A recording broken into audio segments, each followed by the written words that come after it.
दोस्तों, आज हम बात करेंगे एक ऐसी बुक जिसने पब्लिश होते ही पूरी दुनिया में तहलका मचा दिया था। जी हाँ, रिच डैड पुअर डैड के बारे में। इस बुक में 6 ऐसे सबक बताए गए हैं जिनको अपनाकर हर कोई अमीर बन सकता है। अगर आप में अमीर बनने की चाहत है तो एक भी पॉइंट मिस मत करना। रॉबर्ट कियोसाकी बताते हैं कि उनके 2 डैडी थे। जिन्होंने उनको जन्म दिया उनको वे पुअर डैड कहते हैं, और जिन्होंने उनको अमीरी के गुर सिखाए उन्हें वे रिच डैड कहते हैं। उनके पुअर डैड बहुत पढ़े लिखे थे और समझदार थे। वे पीएचडी थे और उन्होंने अपने 4 साल के अंडर ग्रेजुएट कार्य को 2 साल से भी कम समय में कर लिया था। और उनके दूसरे डैडी 8वीं से आगे नहीं पढ़े थे। दोनों ने जिंदगी भर कड़ी मेहनत की थी, परंतु उनमें से एक बहुत पढ़ा लिखा होने के बाद भी पूरी जिंदगी पैसे के लिए परेशान होता रहा। इतना पढ़ा लिखा होने के बावजूद भी वो अपने पीछे कर्ज छोड़कर मरा, जबकि दूसरा सिर्फ 8वीं तक पढ़ने के बावजूद अमेरिका के हवाई राज्य के सबसे अमीर व्यक्तियों में से एक बन गया। और मरने पर उसके परिवार को, चर्च को और जरूरतमंदों को करोड़ों डॉलर की दौलत देकर गया। ऐसा क्यों हुआ होगा? क्योंकि दोनों डैडियों की पैसे के बारे में सोच अलग अलग थी। वो कैसे? चलो देखते हैं। पढ़े लिखे डैडी कहते थे पैसे का मोह ही सभी बुराइयों की जड़ है, जबकि दूसरे डैडी कहा करते थे पैसे की कमी ही सभी बुराइयों की जड़ है। एक डैडी को यह कहने की आदत थी, मैं इसे नहीं खरीद सकता। दूसरे डैडी इन शब्दों के इस्तेमाल से चिढ़ते थे। वे जोर देकर कहा करते थे कि मुझे इसके बजाय यह कहना चाहिए, मैं इसे कैसे खरीद सकता हूं। पहला वाक्य नकारात्मक है और दूसरा प्रश्नवाचक। एक में बात खत्म हो जाती है और दूसरे में आप सोचने के लिए मजबूर हो जाते हैं। जब हम कहते हैं मैं इसे नहीं खरीद सकता, तो हमारा दिमाग काम करना बंद कर देता है। इसके बजाय जब हम ये सवाल पूछते हैं मैं इसे कैसे खरीद सकता हूं, तो हमारा दिमाग काम करने लगता है। मेरे दोनों डैडियों की विचारधारा में जमीन आसमान का अंतर था। एक डैडी सिखाते थे मेहनत से पढ़ो ताकि तुम्हें किसी अच्छी कंपनी में नौकरी मिल जाए, जबकि दूसरे डैडी की सीख ये थी मेहनत से पढ़ो ताकि तुम्हें किसी अच्छी कंपनी को खरीदने का मौका मिल जाए। एक डैडी कहते थे मैं इसलिए अमीर नहीं हूं क्योंकि मुझे बाल बच्चों को पालना पड़ता है।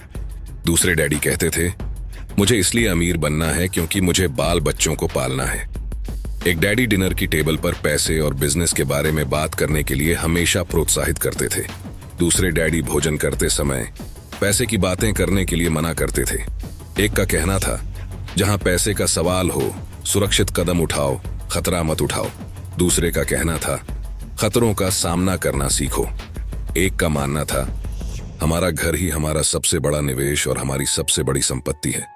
दूसरे का मानना था मेरा घर मेरा दायित्व है, और अगर आपका घर आपकी नजर में आपका सबसे बड़ा निवेश है तो आप गलत हैं। दोनों ही अपने बिल समय पर चुकाते थे, परंतु उनमें से एक सबसे पहले अपने बिल चुकाता था, जबकि दूसरा सबसे आखिर में। एक डैडी ने मुझे बताया कि अच्छी नौकरी तलाशने के लिए अच्छा सा बायोडाटा कैसे लिखा जाए, जबकि दूसरे ने मुझे यह सिखाया कि कैसे मजबूत व्यावसायिक और वित्तीय योजनाएं लिखी जाए जिससे मैं नौकरियां दे सकूं। बचपन में ही मैं ये समझ गया था कि हमें अपने विचारों पर ध्यान देना चाहिए। मैंने देखा कि मेरे गरीब डैडी इसलिए गरीब नहीं थे क्योंकि वे कम कमाते थे, बल्कि इसलिए गरीब थे क्योंकि उनके विचार और काम गरीबों की तरह थे। अमीर डैडी के साथ में जब रॉबर्ट की शिक्षा शुरू हुई तब वे केवल 9 साल के थे। रिच डैड ने उनको 30 सालों तक कुल 6 महत्वपूर्ण सबक सिखाए, और यह पुस्तक उन्हीं 6 महत्वपूर्ण सबकों के बारे में है। और अब मैं आपको वही 6 महत्वपूर्ण सबक बताऊंगा जिनकी बदौलत रॉबर्ट के डैडी अमीर बन गए और रॉबर्ट भी। तो इन 6 पॉइंट्स को ध्यान से सुनना और एक भी पॉइंट मिस मत करना। सबक नंबर 1, अमीर लोग पैसे के लिए काम नहीं करते, बल्कि पैसा उनके लिए काम करता है। गरीब और मध्य वर्गीय लोग पैसे के लिए काम करते हैं, अमीरों के लिए पैसा काम करता है। जी हाँ, आपने बिल्कुल सही सुना।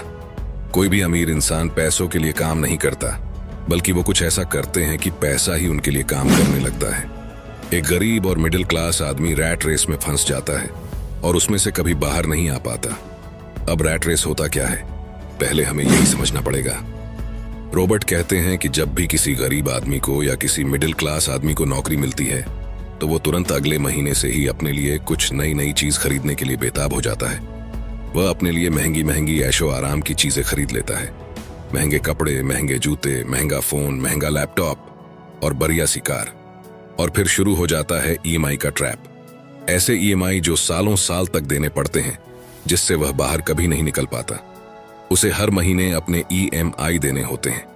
अगर वह 1 महीने के लिए भी काम पर नहीं जाएगा तो उसके मन में डर बैठ जाता है कि वह कैसे अपने EMI भर पाएगा और कैसे अपना कर्ज उतर पाएगा।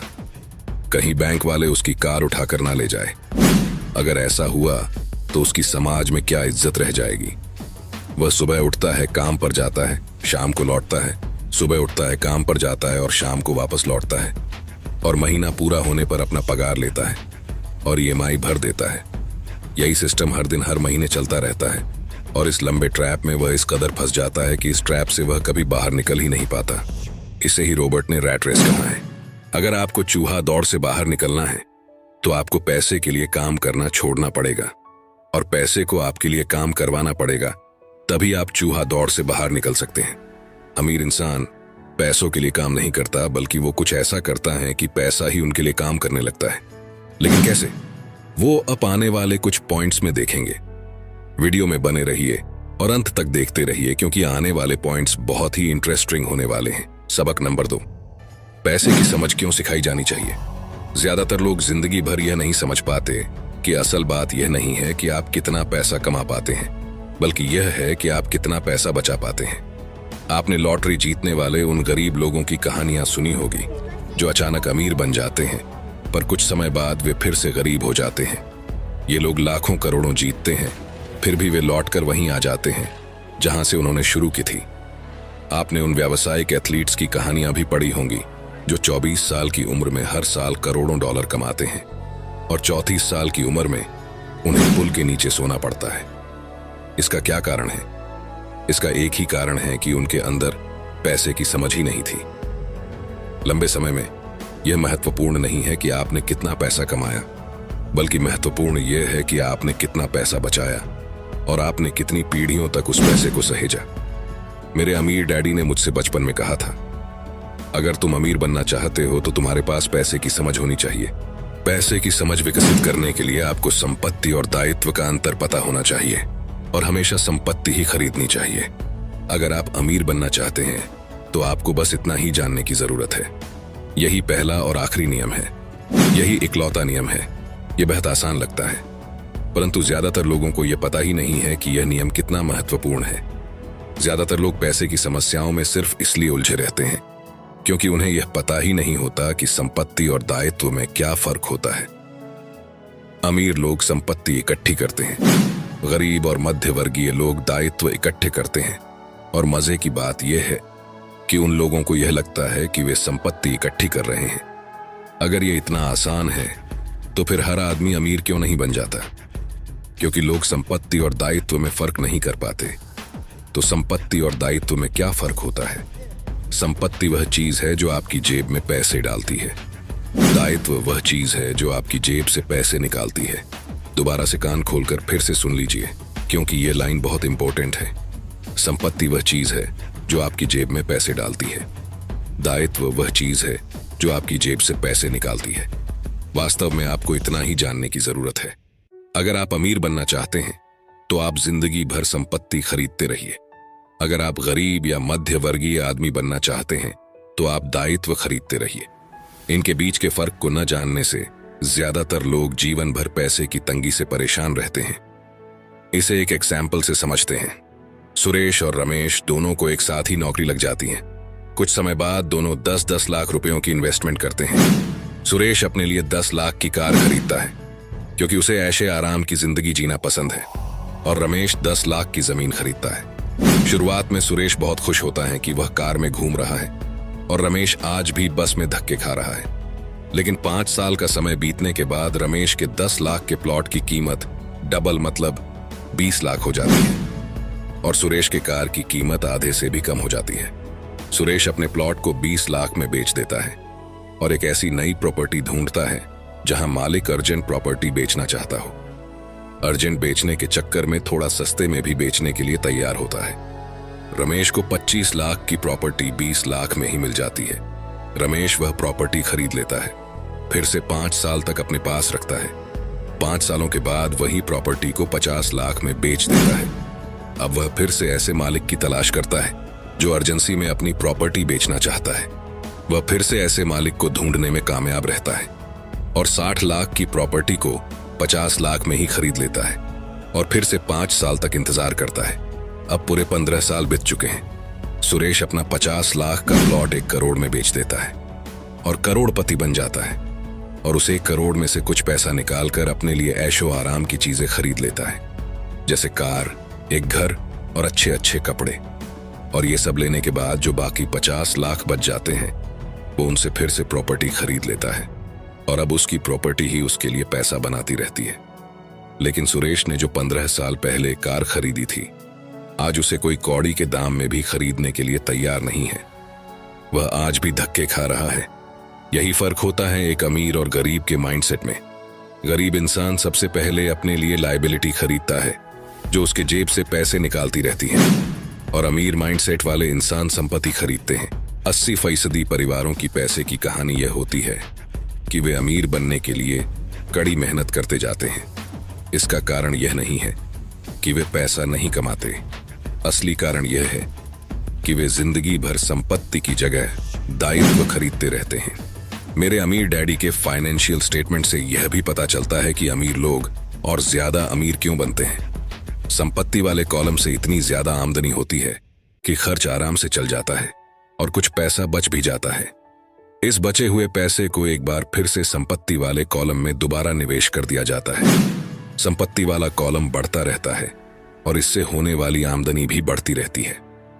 अब समझते हैं कि मिडिल क्लास लोगों को पैसे की तंगी क्यों होती है। जैसा मैंने इस खंड के शुरू में कहा था, सबसे महत्वपूर्ण नियम यह है कि संपत्ति और दायित्व के बीच के अंतर को पहचाना जाए। एक बार आप इनमें फर्क समझ लें, इसके बाद आप आमदनी देने वाली संपत्ति खरीदने की लगातार कोशिश करते रहें। यह अमीर बनने की राह पर चलने का सबसे बढ़िया तरीका है। इसे करते रहें और आपका संपत्ति वाला कॉलम बढ़ता रहेगा। अपने दायित्व और खर्च को कम करने की कोशिश भी करते रहें। इससे पैसा आपके संपत्ति वाले कॉलम में आता रहेगा। जल्द ही आपका संपत्ति वाला कॉलम इतना ज्यादा मजबूत हो जाएगा कि आप और ज्यादा जोखिम वाले निवेश कर सकेंगे। ऐसे निवेश जिनमें 100% से अनंत तक फायदा हो सकता है। ऐसे निवेश जिनमें $5,000 की रकम जल्दी ही $10 लाख या इससे ज्यादा हो जाती है। और ऐसे निवेश को ही मिडिल क्लास लोग बहुत जोखिम भरा मानते हैं और कभी रिस्क लेते ही नहीं। निवेश जोखिम भरा नहीं है, यह उस व्यक्ति की पैसे की नासमझी है, वित्तीय निरक्षरता है जो उसे बहुत जोखिम भरा बना देती है। इस आसान सबक को याद रखें। अमीर संपत्ति खरीदते हैं, गरीब केवल खर्च करते हैं। मध्य वर्ग दायित्व खरीदता है परंतु यह सोचता है कि वह संपत्ति खरीद रहा है। सबक 3, अपने काम से काम रखो। क्या इसका मतलब यह है कि चुपचाप से अपने काम पर जाओ और बिना किसी की तरफ देखे अपना काम करके वापस आ जाओ? नहीं, इसका मतलब यह बिल्कुल भी नहीं है। अपने काम से काम रखो का मतलब है कि आप अपनी नौकरी करते रहिए लेकिन अपने संपत्ति वाले कॉलम को बढ़ाते रहिए और दायित्व के कॉलम को कम करते रहिए। ऐसा करने से आप नौकरी करते हुए भी आप अमीर बन सकते हैं। अपने काम से काम रखना शुरू कर दें। दिन की नौकरी को करते रहें परंतु असली संपत्तियों को खरीदना भी शुरू कर दें। परंतु ऐसे दायित्वों या व्यक्तिगत चीजों से बचें जिनकी कीमत एक बार घर लाने पर कम हो जाए। आप जिस क्षण एक नई कार शोरूम से बाहर ले जाते हैं उसकी कीमत 25% कम हो जाती है। यह सच्ची संपत्ति नहीं है, हालांकि आपके बैंकर भी इसे संपत्ति मानते हैं। तो आखिर सवाल उठता है कि हमें किस तरह की संपत्तियों का संग्रह करना चाहिए। मैं आपको या आपके बच्चों को किस तरह की संपत्तियों के संग्रह की प्रेरणा दे रहा हूं। मेरी दुनिया में असली संपत्तियां कई तरह की होती हैं। नंबर 1, ऐसे बिजनेस जिनमें मेरे होने की जरूरत ना हो। मैं उनका मालिक जरूर हूं परंतु उन्हें दूसरे लोग चलाते हैं। अगर मुझे वहां काम करना पड़े तो यह बिजनेस नहीं होगा, यह मेरी नौकरी होगी। नंबर 2, स्टॉक मार्केट या शेयर मार्केट, जहां आपको पैसा इन्वेस्ट कर देना है और अपना काम करते रहना है। Number 3, government bonds. Number 4, mutual funds. Number 5, आमदनी देने वाला रियल एस्टेट। नंबर 6, ऐसी हर चीज जो कीमती है, जो आमदनी देती है और जिसका मूल्य बढ़ जाता है और जिसका बाजार तैयार है। ये सारी ऐसी संपत्तियां हैं जहां आपको पैसा लगाने के बाद खुद काम नहीं करना पड़ेगा। बस आप पैसा लगा देंगे और आराम से अपना काम करते रहेंगे। आपका संपत्ति वाला कॉलम अपने आप बढ़ता रहेगा। जब मैं कहता हूं कि अपने काम से काम रखें तो मेरा यह मतलब है कि आप अपनी संपत्ति वाले कॉलम को ज्यादा मजबूत बनाते रहें। एक बार इसमें $1 जाए तो वह बाहर ना निकल पाए। इसे इस तरह सोचें कि जब $1 आपकी संपत्ति वाले कॉलम में जाता है तो वह आपका कर्मचारी बन जाता है, जो आपके लिए काम करता रहेगा। अपनी दिन की नौकरी करते रहे, एक अच्छे मेहनती कर्मचारी की तरह काम करें, परंतु अपने संपत्ति वाले कॉलम को बढ़ाते रहे। और हाँ, और एक इंपॉर्टेंट बात, जब आपका कैश फ्लो बढ़ता है तब आप कुछ ऐशो आराम की चीजें खरीद सकते हैं। इस बारे में एक महत्वपूर्ण तथ्य यह है कि अमीर लोग ऐशो आराम की चीजें सबसे बाद में खरीदते हैं, जबकि गरीब और मिडिल क्लास लोग ऐशो आराम की चीजें सबसे पहले खरीदते हैं। यह सेंटेंस इतना इंपॉर्टेंट है कि अगर आप इसे ध्यान से समझेंगे तो आपको अमीरों के अमीर बनने का राज समझ में आएगा। आप चाहे तो इसे बैक जाकर दोबारा सुन सकते हैं। सबक नंबर 4, टैक्स का इतिहास और कॉर्पोरेशंस की ताकत। इस पॉइंट में रॉबर्ट बताते हैं कि इतनी मेहनत से कमाए हुए पैसे पर गवर्नमेंट को इतनी आसानी से टैक्स के रूप में पैसा लेने मत दीजिए। कानून के दायरे में ही रहकर हमें वो सारे तरीके आजमाने चाहिए जिससे हमारा करोड़ों रुपए का टैक्स बच जाए। सच्चाई तो यह है कि अमीरों पर टैक्स लगता ही नहीं है। गरीबों की भलाई के लिए जो पैसा लगता है वह मध्य वर्ग से आता है, खासकर शिक्षित और ऊंची आमदनी वाले मध्य वर्ग से। एक बार हमें हमारे लिए काम करने वाले पैसे की ताकत का ज्ञान हो जाए, फिर हमें पैसे के लिहाज से स्मार्ट हो जाना चाहिए और हमें डराने वाले लोगों से निपटने के रास्ते ढूंढ लेने चाहिए। इसके लिए आपके पास कानून की समझ होनी चाहिए और इस बात की भी कि सिस्टम कैसे काम करता है। अगर आप अज्ञानी हैं तो आपको आसानी से डराया जा सकता है। अगर आप जानते हैं कि आप क्या बात कर रहे हैं तो आपके पास बचने का मौका होता है। इसीलिए अमीर डैडी स्मार्ट टैक्स अकाउंटेंट्स और वकीलों को इतना ज्यादा वेतन देते थे। वकीलों को वेतन देना सरकार को टैक्स देने से सस्ता था। अगर आप अभी तक इस वीडियो में बने हुए हैं तो इसका मतलब है कि आप अमीर बनकर ही रहेंगे। अभी और 2 इंपॉर्टेंट सबक डिस्कस होने वाले हैं, आगे देखते रहिए। सबक नंबर 5, अमीर लोग पैसे का आविष्कार करते हैं। अमीर लोग आखिर पैसा बनाते कैसे हैं, ये बात अभी हम समझने वाले हैं। ध्यान से समझना। हमारा एक स्टॉक पोर्टफोलियो भी है जिसे मैं और मेरी पत्नी हमारा पर्सनल म्यूचुअल फंड कहते हैं। हम ज्यादा जोखिम वाली प्राइवेट कंपनियों के शेयर खरीदते हैं जो अमेरिका या कनाडा में स्टॉक एक्सचेंज पर सार्वजनिक होने जा रही हैं। कितनी तेजी से धन बढ़ता है इसका उदाहरण इस तरह देखें। हमने कंपनी के सार्वजनिक होने से पहले 25 सेंट प्रति शेयर की दर पर 1 लाख शेयर खरीदे। 6 महीने बाद जब कंपनी शेयर बाजार में दर्ज हो गई तो उसके शेयर का भाव $2 प्रति शेयर हो गया। अगर कंपनी का प्रबंधन अच्छा है तो कीमतें बढ़ती रहेंगी और स्टॉक $20 प्रति शेयर या इससे भी ज्यादा होगा। ऐसे भी कई वर्ष रहे हैं जब हमारे $25,000 1 साल से भी कम समय में $10 लाख बन गए हैं। यह जुआ नहीं है अगर आप जानते हैं कि आप क्या कर रहे हैं। यह जुआ तब होता है अगर आप सौदे में अपना पैसा फेंक रहे हैं और भगवान से सफल होने की दुआ कर रहे हैं। आपको अपने तकनीकी ज्ञान, बुद्धि और खेल के प्रति प्रेम की जरूरत होगी ताकि जोखिम कम से कम रहे।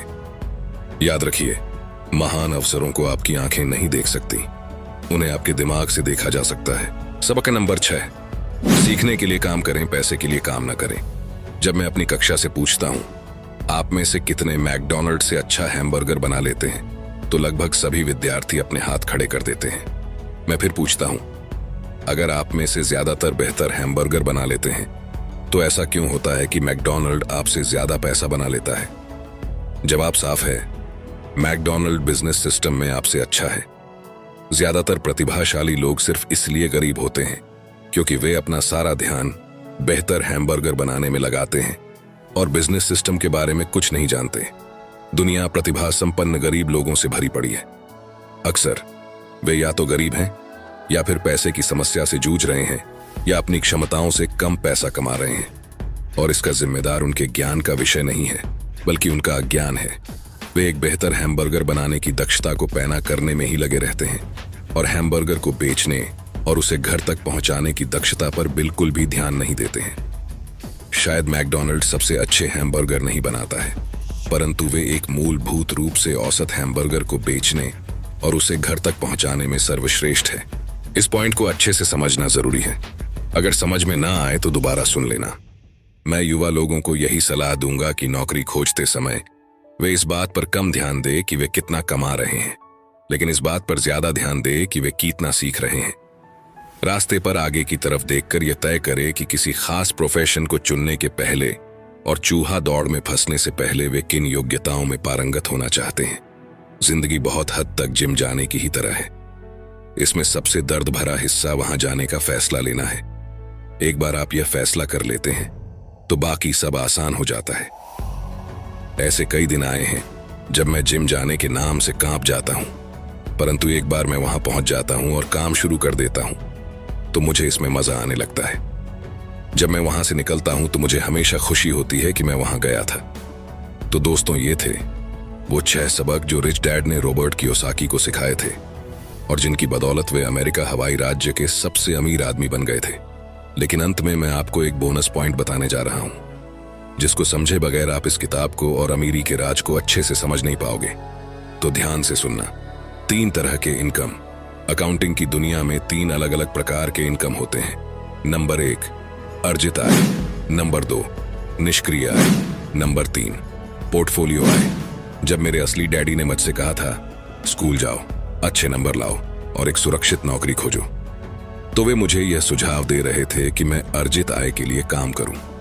जब मेरे अमीर डैडी ने कहा अमीर लोग पैसे के लिए काम नहीं करते, वे पैसे से अपने लिए काम करवाते हैं, तो वे निष्क्रिय आय और पोर्टफोलियो आय के बारे में बात कर रहे थे। ज्यादातर मामलों में निष्क्रिय आय रियल एस्टेट के निवेशों से हासिल होती है। पोर्टफोलियो आय पेपर एसेट्स से प्राप्त होती है। पेपर एसेट्स यानी स्टॉक, बॉन्ड और म्यूचुअल फंड। पोर्टफोलियो आय वह आय है जिससे बिल गेट्स दुनिया के सबसे अमीर आदमी बन गए। वे अर्जित आय के द्वारा अमीर नहीं बने। अमीर डैडी कहा करते थे अमीर बनने की कुंजी है अर्जित आय को निष्क्रिय आय और पोर्टफोलियो आय में जितनी जल्दी संभव हो सके बदलने की योग्यता। इस लाइन को भी दोबारा सुन लेना। वे कहते थे अर्जित आय पर टैक्स सबसे ज्यादा लगता है, सबसे कम टैक्स निष्क्रिय आय पर लगता है।